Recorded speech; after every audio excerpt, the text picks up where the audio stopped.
শুভেন্দু অধিকারী যখন মুখ্যমন্ত্রী হলেন, কি আশ্চর্য ব্যাপার, একটি দেশের মুখ্যমন্ত্রী হয়ে তিনি বললেন শেখ হাসিনা শাহজালাল বিমানবন্দরে অবতরণ করবে, উনি 2 মিনিটে বাংলাদেশ দখল করবেন। এতে বোঝা যায় আপনারা আমাদের অখণ্ডতার প্রতি শ্রদ্ধাশীল নন। ভারত আমাদের বিরাট প্রতিবেশী রাষ্ট্র। আমাদের বাংলাদেশের চতুর্দিকে প্রায় 4000 কিলোমিটার বিস্তৃত সীমানা, প্রায় 32টি বাংলাদেশের জেলার সীমান্তে ভারত অবস্থিত। বরাবরই কাঁটাতারের বেড়ায় পুশিন, হত্যা, বর্ডার কিলিং, আমাদের পানি সমস্যা নিয়ে আমাদের প্রতি আপনারা আগ্রাসী আচরণ করেছেন সব সময়।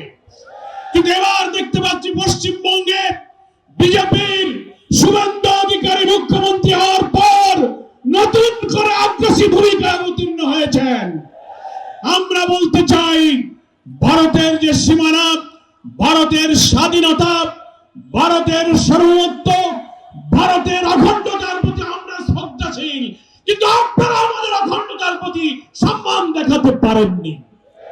পশ্চিমবঙ্গের নির্বাচনের পর শুভেন্দু অধিকারী যখন মুখ্যমন্ত্রী হলেন, কি আশ্চর্য ব্যাপার, একটি দেশের মুখ্যমন্ত্রী হয়ে তিনি বললেন শেখ হাসিনা শাহজালাল বিমানবন্দরে অবতরণ করবে, উনি 2 মিনিটে বাংলাদেশ দখল করবেন।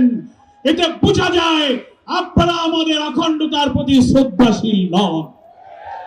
আমরা জানি আপনারা সেই আধিপত্যবাদী একটি দেশ, যে দেশে ফ্যাসিস্ট, বিতাড়িত, পতিত, পলাতক, খুনি, অপরাধী শেখ হাসিনাকে আপনারা আশ্রয় দিয়েছেন। আপনারা ওসমান হাদির খুনি ফয়সালকে হাতে পেয়ে বাংলাদেশের কাছে হস্তান্তর করছেন না। প্রতিদিন আপনারা পুশিন করছেন। গত বছর প্রায় 2500-এর মতো পুশিন হয়েছেন। শুভেন্দু অধিকারী ক্ষমতা এসে তিনি নিজেই বলেছেন প্রায় 4500 ব্যক্তিকে নাগরিকত্ব যাচাই বাছাইয়ের প্রক্রিয়ায় তারা পুশিন করেছে।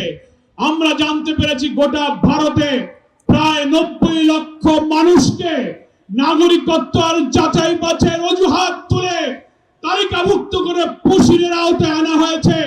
সীমান্তে শেল্টার রেখে সেখানে তাদেরকে আটক রাখা হচ্ছে, নির্যাতিত করা হচ্ছে। আমরা পরিষ্কার বলতে চাই, আমাদের বীর বিজিবির সৈনিকেরা সীমান্তে যে সাহসিকতার পরিচয় দিচ্ছেন, সীমান্তবর্তী প্রায় 32টি জেলার বীর জনগণ এই পুশিনকে তারা প্রতিরোধ করতে শুরু করেছেন। আপনাদের মনে রাখতে হবে, রৌমারী সীমান্তে, সেই বড়াইবাড়ি সীমান্তে বিডিআরের সাথে বিএসএফ এর নির্লজ্জ পরাজয়ের ইতিহাস আপনাদেরকে স্মরণ করতে হবে। আমাদের সীমান্তের লুঙ্গি পরা কৃষকরাই আপনাদের এই পুশিন প্রতিরোধ করার জন্য যথেষ্ট।